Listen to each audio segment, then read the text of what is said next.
संभल में जो वाकया हुआ, मैं समझता हूं कि ये लोकतंत्र के लिए बहुत गंभीर बात है।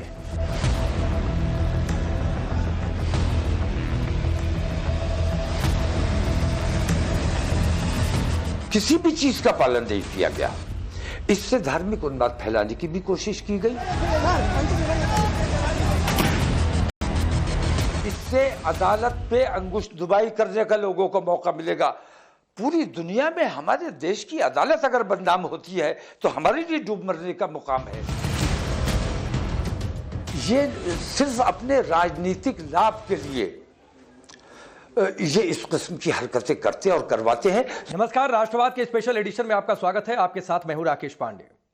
देश में बहुत सारे लोग ऐसे हैं, जब वो बोलें तो उनकी राय से, उनके बयानों से आप इत्तेफाक रखें या ना रखें, सहमत हों या फिर असहमत हों, लेकिन आप उनको नगण्य नहीं कर सकते हैं। उनके बयान पर आप असहमति जता सकते हैं, लेकिन जब वो बयान देते हैं तो उस पर चर्चा जरूर होती है, भले उस पर हंगामा ही क्यों ना खड़ा हो जाए। मौलाना तौकीर रजा की मैं बात कर रहा हूं, हमारे साथ इस वक्त हैं। आपका बहुत बहुत स्वागत है तौकीर जी, टाइम्स नाउ नवभारत पर। देश के सबसे पुराने मीडिया हाउस में लाखों करोड़ दर्शक इस वक्त आपको देखेंगे, सुनेंगे। और जिस वक्त हम आपसे बातचीत कर रहे हैं, ये समय ऐसा है जब देश में एक अलग तरीके का माहौल है। चुनावी नतीजे कुछ जगहों पर आ चुके हैं। मेरा सवाल आपसे एक कार्यक्रम को लेकर है और मैं शुरुआत वहीं से करता हूं। दिल्ली के रामलीला मैदान में आपने एक कार्यक्रम रखा और उसका नाम अजमत मुस्तफ़ा रखा। अजमत मुस्तफ़ा कॉन्फ्रेंस। अजमत मुस्तफ़ा कॉन्फ्रेंस जी। इस कार्यक्रम को रद्द किया गया है, पुलिस की ओर से शायद परमिशन नहीं दी गई। इस पर आपकी राय, आपकी प्रतिक्रिया, क्यों ऐसा हुआ? नहीं, मुझे परमिशन दी गई और परमिशन मिलने के बाद मैंने काम शुरू किया। परमिशन मिलने के बाद ही मैंने ऐलान किया। और कितने अखराजात हुए, कितनी मेहनतें हुई, कितने हमारे लोगों ने मेहनत की, और एकता और भाईचारे का पैगाम इसके ज़रिए हम देना चाहते थे। लेकिन ऐन वक्त पे मेरी परमिशन को रद्द कर दिया गया। इसका मुझे अफसोस है। जाने से हमें नहीं रोका जा सकता, क्योंकि रोकने की कोई वजह होनी चाहिए। परमिशन रद्द करने से पहले मुझे एक बार मुझसे बात की जानी चाहिए थी। मुझसे कहा गया कि आपका स्टैंड क्लियर नहीं है। तो स्टैंड क्लियर तो मैं करूंगा ना। जब आप मुझसे बात करेंगे तब मैं आपको बताऊंगा कि मेरा स्टैंड क्या है। मेरा स्टैंड यह था कि मैं अपने देश में जो मजहबी उन्माद फैलाया जा रहा है, नफरतें फैलाई जा रही हैं और हमारे ऊपर हमले किए जा रहे हैं, नबी की शान में गुस्ताखियाँ, हम हर तकलीफ बर्दाश्त कर सकते हैं, लेकिन अपने नबी करीम सल्लल्लाहु अलैहि वसल्लम की शान में गुस्ताखी बर्दाश्त नहीं कर सकते। तो जो गुस्ताख हैं, मेरे छोटी सी मांग थी कि जो गुस्ताख हैं उनके खिलाफ मुकदमात कायम हैं, उन पर कार्रवाई की जानी चाहिए और एक ऐसा सख्त कानून बनाया जाना चाहिए ईश निंदा के खिलाफ, जो कोई भी किसी भी मजहब के खिलाफ या किसी भी धार्मिक किताब के खिलाफ कोई अपशब्द ना कह सके। आप पाकिस्तान जैसा कानून चाहते हैं हिंदुस्तान में? इसमें पाकिस्तान कहाँ से आ गया? नहीं, मतलब मैं इसलिए पूछा कि आपकी मंशा पर मैं नहीं सवाल उठा रहा हूँ, क्योंकि ईश निंदा पर पाकिस्तान में किस तरीके से बवाल हुआ है, ये बहुत सारे लोग इस तरीके की बातें सोशल मीडिया पर लिखते हैं। ये आप पहले ऐसे नहीं है जो ईश निंदा कानून की बात कर रहे हैं। कुछ कानून तो अपने यहाँ भी है, ऐसा नहीं है कि नहीं है। पाकिस्तान का जिक्र इसमें क्यों आया, मेरी ये समझ में नहीं आई बात। नहीं, कई सारे लोग, मैं सिर्फ आपकी बात नहीं कर रहा हूं, आपसे पहले कई सारे लोगों ने ये कहा है कि ये मैं बैठा हूं इसलिए पाकिस्तान का जिक्र करना। नहीं, बिल्कुल ऐसी बात नहीं है। नहीं, बिल्कुल तौकीर हमारा पाकिस्तान से कोई वास्ता नहीं है। हम पाकिस्तान की बात नहीं, हम अपने देश की बात कर रहे हैं। देश में जो माहौल बिगड़ा हुआ है, जो हालात बिगड़े हुए हैं, जिस किस्म का टेंशन का माहौल चल रहा है, हम उसे किसी तरह ठीक करना चाहते हैं। जो खाई बना दी गई है, हम चाहते हैं उसे किसी तरह उसे पुर किया जाए। ये नफरत फैलाने वाले जो लोग हैं, इनको ऐसा लगा कि हमारे नफरतों का जो एजेंडा चल रहा है, इनके इस प्रोग्राम से उसको ठेस पहुंचेगी। इसलिए जानबूझकर मेरा ये प्रोग्राम जो है रद्द किया गया है। देखिए, मैं एक बात बहुत क्लियर कर दूं, जो मेरा स्टैंड है और चैनल का भी स्टैंड है, नबी की शान में गुस्ताखी हो या फिर किसी भी धर्म के इष्ट के खिलाफ अगर कोई बोलता है तो उसका समर्थन नहीं किया जा सकता है, ना उसके साथ हम खड़े हो सकते अच्छी बात है। हैं। उसकी आलोचना होनी चाहिए, उस पर कड़ी कार्रवाई देश के कानून के हिसाब से होनी चाहिए, लेकिन इसका यह भी मतलब नहीं है कि देश पर खैर सड़कों पर कोई बवाल खड़ा हो। अगर उन पर कार्रवाई हो गई होती तो हमें ये प्रोग्राम रखने की जरूरत ही नहीं। तो आपको लगता है कि देश के कानून में अभी व्यवस्था नहीं है कि उन पर कार्रवाई हो सके? मैं एक बात कहता हूं, देश की सरकार बाकायदा उन्होंने मुसलमानों के खिलाफ ऐलान जंग किया हुआ है। मुझ जैसे लोगों को कत्ल कराने के लिए लॉरेंस बिश्नोई जैसे लोगों को पाल के रखा हुआ है। ये आपका एंटिसिपेशन है। मैं जो कह रहा हूं, ये मैं इल्जाम नहीं लगा रहा हूं, ये मौजूद है, सब आपके सामने है। और ये जो गुस्ताखी करने वाले लोग हैं, ये गुस्ताखी खुद नहीं कर रहे हैं, इनसे करवाई जा रही है। आपको धमकी आई है लॉरेंस बिश्नोई की ओर से? नहीं, मुझे धमकी ना आई हो, लेकिन जो कुछ भी हो रहा है, लॉरेंस बिश्नोई का नाम इस्तेमाल किया जा रहा है। लॉरेंस बिश्नोई जैसे लोग पाल के रखे गए हैं और ऐसे धर्मगुरु भी पाल के रखे गए हैं जिनसे गुस्ताखी करवाना और दूसरों की आस्था को ठेस पहुंचाना और नफरतें फैलाना और उनकी गिरफ्तारी ना होना, ये इस बात का सबूत है कि भाई अपराधी ने अपराध किया, मुकदमा लिखा गया। कितने मुकदमे लिखे हुए हैं इन लोगों पर, उन पर कार्रवाई नहीं हो रही है। मैं ये आपसे पूछता हूं कि किसी ने अपराध किया, उस अपराधी को पनाह देने वाला भी अपराधी है कि नहीं है? और इन पर कार्रवाई करने से जो देश में गली गली में माहौल बन रहा है, तो एक लावा सा अंदर अंदर पनप रहा है। ये लावा अगर फटेगा तो देश के लिए अच्छा नहीं होगा। तो हम अभी अपनी हुकूमत से, हमें उम्मीद है कि हम अगर हुकूमत से अपनी मांग करेंगे तो शायद हमारी बात पे गौर किया जाए। हुकूमत गौर नहीं करेगी तो दुनिया देख रही है, हिंदू समाज देख रहा है कि हम अमन पसंद हैं या देशद्रोही है। आपने कहा लावा अंदर अंदर है, फट जाएगा। आपकी इसी बात पर तो लोग कहते हैं कि आप डरा रहे हैं, धमकी देते हैं। मैं डरा नहीं रहा हूं, मैं जो सच्चाई है, देखिए, जुर्म हुआ, सजा नहीं दी गई तो अदालतें हैं, तो दूसरे लोगों की जुर्म करने की इच्छा प्रबल हो रही है। तो अभी हमें हुकूमत अगर हमारी बातों को नजरअंदाज कर देती है, हम हुकूमत नहीं मानती है, फिर अदालतें हैं। और मैं ये देख रहा हूं कि आज पुलिस और प्रशासन पे कंट्रोल होना तो ठीक है, चलिए, लेकिन अदालतों पर भी सरकार दबाव डालकर, ये मैं मानता हूं कि बेहद गंभीर बात है। अगर अदालतों से लोगों का भरोसा उठ गया तो मैं समझता हूं कि जंगल राज जैसी स्थिति आ जाएगी। तो मतलब मतलब तौकीर रजा जी ये कहना चाह रहे हैं कि अगर मेरे हिसाब का नहीं हुआ तो ना हम पुलिस को मान सकते हैं कि वो निष्पक्ष है, सरकार को तो मान ही नहीं रहे, अदालत को भी नहीं मानेंगे कि वो निष्पक्ष है। मेरे हिसाब का मैं चाहता ही नहीं, मैं कोई स्पेशल अटेंशन चाहता ही नहीं। मैं ये कहता हूं कि किसी मुसलमान ने अपराध किया है, उसे गिरफ्तार किया जाना चाहिए, अदालत में पेश किया जाना चाहिए। किसी हिंदू ने अपराध किया है, उसको भी गिरफ्तार किया जाना चाहिए, अदालत में पेश किया जाना चाहिए। अदालतों की जो अहमियत है, अदालतों का जो सम्मान है, उस सम्मान को ठेस पहुंच रही है।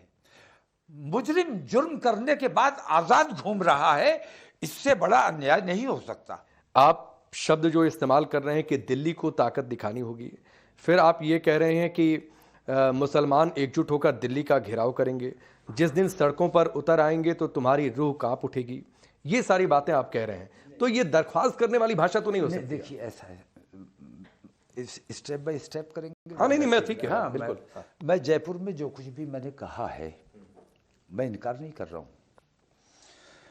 मैंने ये बात कही है कि 24 के लिए नहीं कहा मैंने, ये 24 को हमारा पहला स्टेप है और 24 में हम आएंगे, पूरे कानूनी दायरे में आएंगे, तिरंगा हाथ में लेकर आएंगे और किसी भी किस्म का गैर कानूनी काम नहीं किया जाएगा और कोई ऐसा नारा नहीं लगाया जाएगा जिससे किसी की आस्था को ठेस पहुंचे, लेकिन 24 के बाद 15 दिन का समय देंगे। अगर 15 दिन के अंदर हमारी बातें नहीं सुनी गई, जो हम अपने देश के लिए मांग रहे हैं, अपने लिए नहीं मांग रहे हैं, अगर नहीं सुनी गई तो फिर हम अपने तरीके से आएंगे। आप याद करें, मैंने ये कहा था, फिर हम अपने तरीके से तरीका आएंगे। क्या होगा? और हमारा अपना तरीका ये है कि हम पार्लियामेंट का घेराव करेंगे।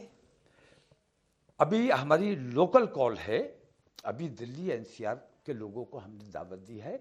फिर हम ऑल इंडिया कॉल देंगे, हिंदुस्तान का चक्का जाम करेंगे और हिंदुस्तान के मुस्लिम बाजारों को बंद कराएंगे और पार्लियामेंट का घेराव करेंगे कि पार्लियामेंट में अगर ऐसे कवानीन पास नहीं किया जा सकते और ऐसे देश हित का काम नहीं किया जा सकता तो ऐसे पार्लियामेंट में आपको बैठने का कोई हक नहीं है। लेकिन मेरा सवाल फिर से मैं कह रहा हूं, दोहरा रहा हूं, उस भाषा को लेकर है जिस भाषा का आपने इस्तेमाल किया। आप कहेंगे कि हमारे नौजवान बुज़दिल नहीं हैं, आप जो कहेंगे कि रूह कांप उठेगी। उस दिन भी अगर आप यही बात कह देते कि ठीक है हम सिर्फ संसद का घेराव करेंगे, हमारे लोग सड़कों पर आएंगे, तो फिर ये बात नहीं उठती। संसद का भी घेराव नहीं कर रहे हैं। नहीं, मैं कह रहा हूं वो भी गलत नहीं है। संसद का घेराव आप इस देश के जितना मैं नागरिक हूं उतना ही आप भी नागरिक हैं। मैं ये तमाम चीजें क्लैरिफाई कर चुका हूं। मैंने अपने नौजवानों को कंट्रोल में किया हुआ है।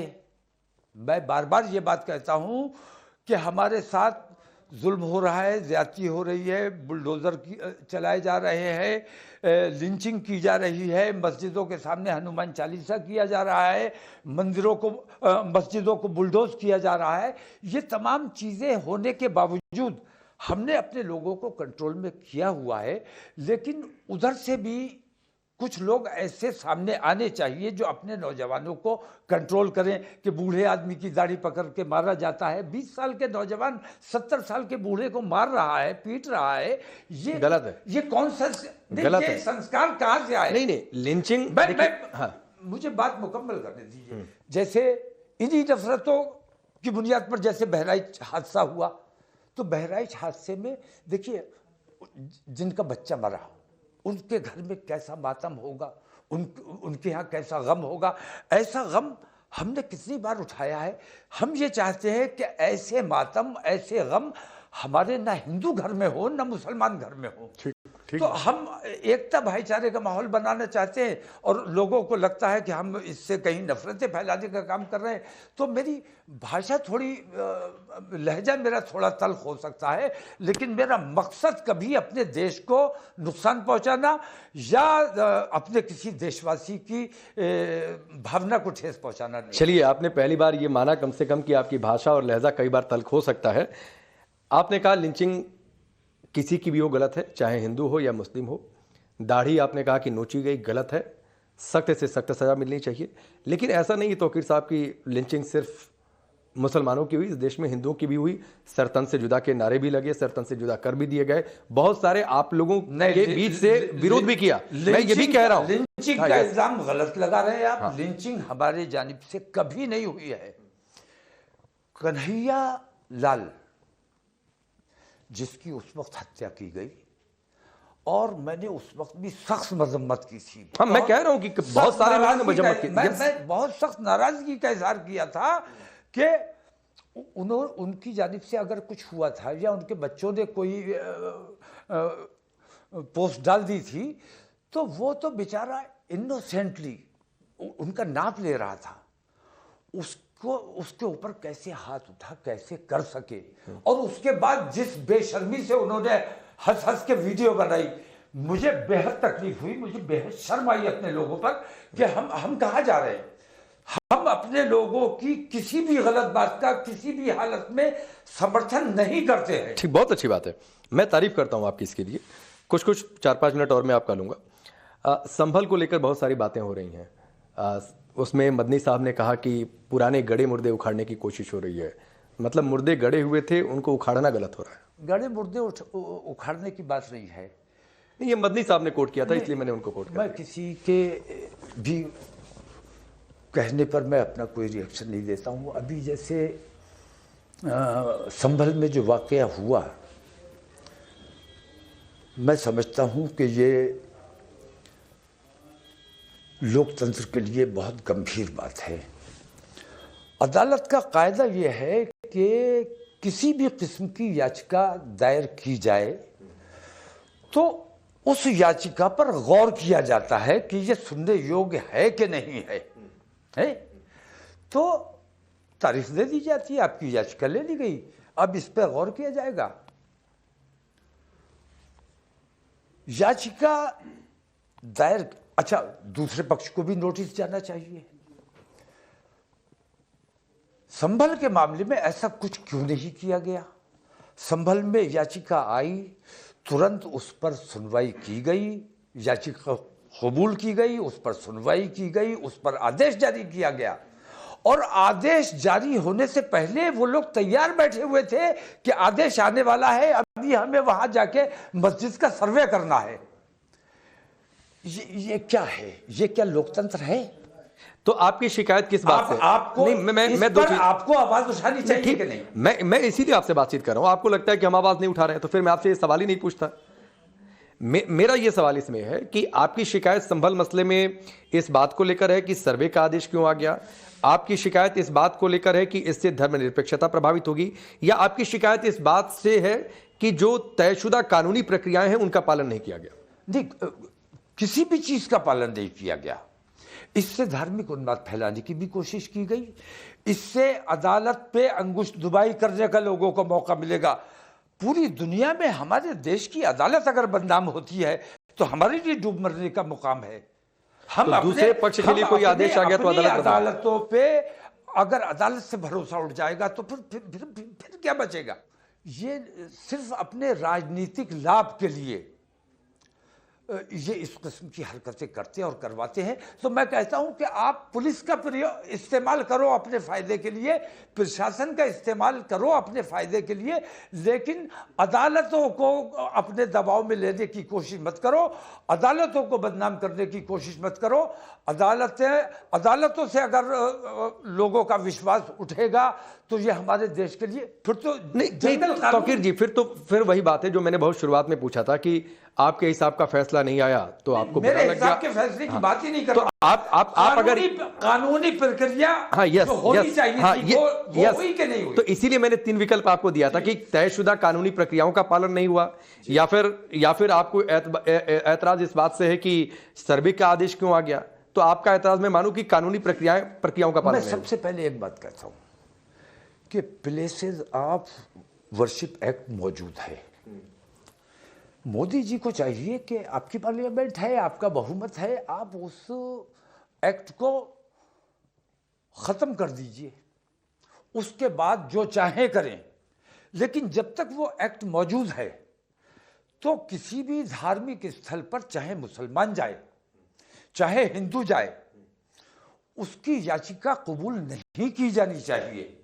क्यों? एक्ट मौजूद है, उसमें ये लिखा है कि याचिका कबूल नहीं होगी। तो आपके देखने की बात है। नहीं, मैं तो पूछ रहा हूं। बिल्कुल, एक्ट में ये मौजूद है कि बाबरी मस्जिद के बाद किसी भी धार्मिक स्थल पर किसी किस्म की सुनवाई काबिल कबूल नहीं होगी। तो अदालतों में इस किस्म की दरख्वास्तें कबूल भी की जा रही हैं और उन पर तारीखें भी पढ़ रही हैं। नहीं, तो जो उधर से तर्क दिया जाता है, जो हिंदू पक्ष के वकील हैं, वो ये कहते हैं कि जो आप प्लेसेस ऑफ वर्शिप एक्ट की बात कर रहे हैं कि जो नेचर है उस जगह का वो चेंज नहीं कर सकते हैं, लेकिन नेचर तय तो किया जा सकता है। हिंदुस्तान में जब इस्लाम आया उससे पहले तो लोगों को अच्छा लगा, लोग मुसलमान होने लगे। तो पहले इबादत का तरीका उनका कुछ और था, कुछ लोग पूजा करते थे, कुछ लोग आग की पूजा करते थे, मतलब मुख्तलिफ। वो लोग जब मुसलमान होने लगे तो मुसलमानों का तरीका नमाज है, तो उन्होंने अपनी ही इबादत गाहों को, बहुत सी ऐसी जगह है जहां आपको इस किस्म के निशानात मिल जाएंगे, मौजूद हैं, मैं इस पर उनको खोद के निकालने की जरूरत नहीं, ऐसे दरो दीवार मिल जाएंगे आपको। तो उन्होंने, मुसलमानों ने किसी मंदिर को तोड़ के मस्जिद नहीं बनाई है, बल्कि उन लोगों ने अपनी स्वेच्छा से, चूंकि धर्म बदल लिया, तो उन्होंने अपनी इबादत गाह को अपनी मस्जिद बना लिया। इन चीजों पे भी गौर करने की जरूरत है। आप बड़ी बात कर रहे हैं तौकीर साहब, कल को इस पर लेकर मैं बिल्कुल कि ये जो हिंदू तारीख है, मुस्लिम बने ये वो तारीख हिंदू ने है। अपने मंदिरों को तोड़कर मस्जिद बना दिया। तोड़ने का सब या convert कर अगर दिया। तोड़ दिया होता तो वो निशानात ना मिलते। और अगर मुसलमानों ने तोड़कर बनाया होता तो पहले वो निशानात मिटा देते। ठीक। खोदने के बाद भी नहीं मिलते। ठीक है, आपने एक बड़ी लकीर खींची है यहाँ पर और नए तरीके की बात मेरे सामने आई है। एक और सवाल है, बाबा बागेश्वर एक यात्रा निकाल रहे हैं, बहुत सारे लोगों ने उस पर ऐतराज जताया है, आप भी संभवतः, मुझे नहीं पता है कि आपका स्टैंड क्या है, अगर आप पहले बता दें तो मैं कुछ पूछूं। नहीं, मैं इस बारे में ये जो नई नई दुकानें रोज खुलती चली जाती हैं, पुरानी दुकानें बदनाम हो गई, कुछ जेल में चली गई, दुकानें कुछ बंद हो गई, तो अब नई दुकानों की जरूरत है। धर्म का को तो बेचना ही है, लोगों को परोसना ही है। तो इन लोगों के बारे में, ये नए दुकानदार हैं धर्म को बेचने वाले, इन लोगों के बारे तो में ऐसा तो कोई आपके लिए भी मैं कह एक सकता बात कहता हूँ कि हिंदुस्तान में मैं जो हिंदू धर्म के जो असली धर्माचार्य हैं, मैं उन चारों शंकराचार्यों को हिंदुओं का असली धर्मगुरु मानता हूँ। और हिंदुओं को के लिए भी मैं ये कहता हूँ कि अब जो नया हिंदुत्व बनाने की कोशिश की जा रही है, 14 से पहले जो हिंदुत्व था वो और था, और 14 के बाद का जो हिंदुत्व है वो और है। आपकी मोदी से नाराजगी है। इस नए हिंदुत्व से वो चारों शंकराचार्य भी खुश नहीं आपकी है। प्रधानमंत्री मोदी से नाराजगी है? नहीं, मेरी प्रधानमंत्री बिल्कुल नाराजगी और आपने कई बार बिल्कुल नाराजगी है, क्योंकि वो मुसलमानों को नुकसान पहुंचाने मुझे परवाह नहीं है, लेकिन वो मेरे देश को नुकसान पहुंचाने का काम कर रहे हैं, देश को खोखला करने का काम कर रहे हैं, और मुझसे ज्यादा वो हिंदू समाज का नुकसान करने का काम कर रहे हैं। हिंदू समाज को एहसास होना शुरू हो गया है, और हिंदू समाज को एहसास होगा, लेकिन मैं चाहता हूं कि हिंदू समाज भी अपने जो चारों शंकराचार्य हैं उन लोगों की बात सुननी चाहिए, उन लोगों की बात माननी चाहिए। चारों शंकराचार्यों की नाराजगी के बावजूद रामलला को खुद गोद में लेकर प्राण प्रतिष्ठा का जो काम उन्होंने किया है, इससे हिंदू समाज में भी खुशी नहीं है, लेकिन मजबूर है, सरकार है, ईडी आ जाएगी, बुलडोजर आ जाएगा, हिंदू समाज भी बहुत बेचैन है। मैं अयोध्या पर नहीं चर्चा करना चाहता हूं, जिसलिए कि देश उससे आगे निकल चुका है। अयोध्या की बात नहीं कर रहा हूं, और आपने मैं उस हिंदुत्व की बात कर रहा हूं। आपने कहा ना कि रामलला को गोद में लेकर, तो रामलला की मूर्ति को गोद में लेकर नहीं गए थे सर। मैं ये कह रहा हूं कि क्या मुसलमानों ने मंदिर के प्रसाद में गाय की चर्बी मिलाई थी? किसने कहा? किसने मिलाई? किसने कहा आपसे कि मुसलमानों ने मिलाई? मैं ये कह रहा हूं कि हिंदुत्व को नुकसान पहुंचाने का नहीं, और गाय की चर्बी मेरी एक गहरी आपत्ति कर रहा है। मुझे कोट करिए कि किसने ये कहा है कि प्रसाद में जो चर्बी की रिपोर्ट आई थी वो मुसलमानों ने मिलाई थी? मुझे कोट करिए सर, किसने कहा? मैं ये नहीं कह रहा हूं कि मुसलमानों ने मिलाई थी, आपने अभी कहा। मैं ये कह रहा हूं कि मुसलमानों ने तो नहीं मिलाई थी, वो तो उन्हीं लोगों ने मिलाई ना जिनका काम है लोगों को शुद्ध प्रसाद देना। ठीक है सर, हाँ, मैं बात मुकम्मल कर लूं। मैं ये कहना चाहता हूं कि सरकार का काम सरकार को करना चाहिए, और धर्म का काम धर्मगुरुओं को करना चाहिए। ठीक है। सरकार देश को चलाए, हिंदू धर्म के जो धर्मगुरु हैं, जो पुजारी हैं, वो अपने मंदिरों की व्यवस्था देखे, और मुसलमानों के जो अइम्मा है, उलमा है, वो अपनी मस्जिदों का इंतजाम देखें। सरकार इसमें मदाखलत ना करे। ठीक है, मेरे 2-3 एक लाइन के सवाल हैं और एक लाइन में मैं चाहूंगा आप जवाब दें, इसके साथ मैं बातचीत को समाप्त कर दूंगा। आप प्रधानमंत्री मोदी को धृतराष्ट्र, मुख्यमंत्री योगी को ढोंगी कहते हैं? नहीं, प्रधानमंत्री नरेंद्र मोदी तो वाकई धृतराष्ट्र की भूमिका में हैं। उनको सब अपने अपने तो अच्छे लग रहे हैं, बाकी सारे के सारे उन्हें दुश्मन नजर आ रहे हैं। और योगी को ढोंगी आप बोलते हैं? योगी जी के बारे में मैंने इस किस्म की कोई बात नहीं की, बल्कि योगी जी का तमाम खराबियों के बावजूद कई जगह मैंने ये देखा है कि योगी जी कहीं कहीं राजधर्म का पालन भी कर रहे हैं। जैसे गोरखपुर का शायद वाकया है कि कुछ हिंदू मुसलमानों जैसी शक्ल बना के, टोपी ओपी लगा के मंदिर में गाय का गोश्त रखते। अयोध्या की शायद खबर थी, अयोध्या की थी, हाँ संभवतः अयोध्या है, गोरखपुर या उन्हें पकड़ा गया। उन्हें पकड़ा गया। योगी जी चाहते तो छुपा लेते, या ये कि ये बताते कि ये चलिए, ये मुसलमान मैं पहली बार आपके मुंह से सीएम योगी के बारे में तारीफ सुन रहा हूं। मैं जहां जो अगला अच्छी सवाल बात होगी, मैंने कहा था एक लाइन का सवाल एक लाइन का जवाब। आपने आरएसएस वीएचपी बजरंग दल को आतंकी संगठन बताया, देश की किसी अदालत ने तो नहीं कहा है? इसमें कतई कोई शुबा नहीं है कि ये हमारे देश में अलगाववाद का और नफरतें फैलाने का और हिंदू मुस्लिम दंगे फसाद फैलाने का काम कर रहे हैं। ये आतंकवादी संगठन हैं। अगर हुकूमत देश में अमन चाहती है, शांति चाहती है, तो मुसलमानों पर दबाव मत बनाओ। इन दो संगठनों पर पाबंदी, वैसी ही पाबंदी लगाओ जैसी पीएफआई पर लगाई है, जैसी सीबी पर लगाई, ऐसी पाबंदी लगेगी तो देश में अमन का माहौल बना रहेगा। ये आपकी व्यक्तिगत खुंदस ज्यादा लग रही है। नहीं, मेरी व्यक्तिगत कोई खुंदस नहीं है, मैं अपने देश की बात कर रहा हूं। ठीक, आप कई बार ये कहते हैं कि मुस्लिमों ने कानून हाथ में लिया। आप, अगर आपका ये बयान नहीं होगा तो आप इससे इनकार भी कर सकते हैं। मुस्लिमों ने कानून हाथ में लिया तो छिपने की जगह नहीं मिलेगी, और ये इस तरीके से बात सामने आई कि आप हिंदुओं को लेकर ये बात बोल रहे हैं। नहीं, ये ऐसा मैंने कभी नहीं कहा है। मैंने इसीलिए कहा कि अगर आपने नहीं कहा तो आप इनकार कर सकते हैं। आपने ये भी कहा है कि सभी जुल्मों का हिसाब लिया जाएगा, या फिर तिरंगा यात्रा पर आप कहते हैं कि सरकार धंधा कर रही है। तिरंगा यात्रा, तिरंगा यात्रा, मैं तो तिरंगे से अपनी मोहब्बत। नहीं, आप निकालते हैं तिरंगा यात्रा। आपने सरकार का जो मूवमेंट था उसके लिए बोला था। नहीं, सरकार का कौन सा मूवमेंट था मुझे याद नहीं है, और मैंने क्या बोला था मुझे इस बारे में आपने लिखा हुआ है तो। हाँ, नहीं, ये लिखा हुआ था, कभी आपके बयान आए थे तो वहीं से लिखा हुआ है। अगर आपने नहीं बोला तो आप इनकार कर सकते हैं। कुछ चीजें ऐसी भी हैं जो मेरे नाम के साथ जोड़ दी जाती हैं जो मैंने नहीं कही है। ठीक, एक आखिरी सवाल चलते चलते, कांवड़ यात्रा को लेकर आपने कहा कि बर्दाश्त करता है मुस्लिम समाज 1 महीने तक। कतई ये मेरे ऊपर बहुतान है, मैंने कतई ये बात नहीं कही, कभी नहीं। आपने कहा है सर ये? ना, मैंने कभी नहीं कहा है। जो एग्जैक्ट बयान मैं कोट कर दे रहा हूँ, मैं एग्जैक्ट बयान कोट कर दे रहा हूँ, आप अपनी राय दीजिएगा, हम बातचीत समाप्त करेंगे। 5 मिनट अजान, 10 मिनट नमाज से आपको तकलीफ होती है, हम पूरा 1 महीना कांवड़ यात्रा को बर्दाश्त करते हैं। किसी और का बयान मेरे लिए नहीं सर, आप ही का बयान है। मेरे लिए मेरे क्यों? इसलिए कि आपके बयान पर मैंने डिबेट भी किया था। मैंने देखिए, मैंने ये बात बार बार कही है कि नमाज हफ्ते में एक बार ऐसा होता है जब नमाजी बहुत ज्यादा होते हैं, उस वक्त सड़क पे भी पढ़ लेते हैं। लेकिन सड़क पे पढ़ने की इजाजत तब है जब मस्जिद में जगह ना बचे। अगर एक आदमी की भी जगह है तो सड़क पे आने की इजाजत नहीं है। तो सड़क पे अगर 5 मिनट के लिए, 10 मिनट के लिए आ जाते हैं तो सड़क पे कब्जा तो नहीं कर रहे हैं। और हफ्ते में एक बार ऐसा होता है और 10-15 मिनट की बात होती है।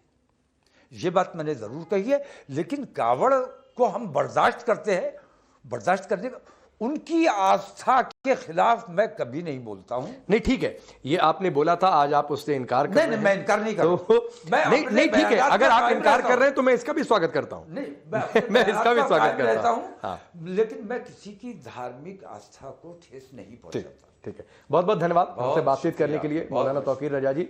और आप जितनी मुखरता से अपनी बात रखते हैं वो वाकई काबिल तारीफ है, और आप इस तरीके से बातें रखते चलें। हिंदुस्तान के नागरिक के तौर पर देश को आगे ले जाने में आपका जो योगदान हो वो आप देश के लिए जरूर दें। बहुत बहुत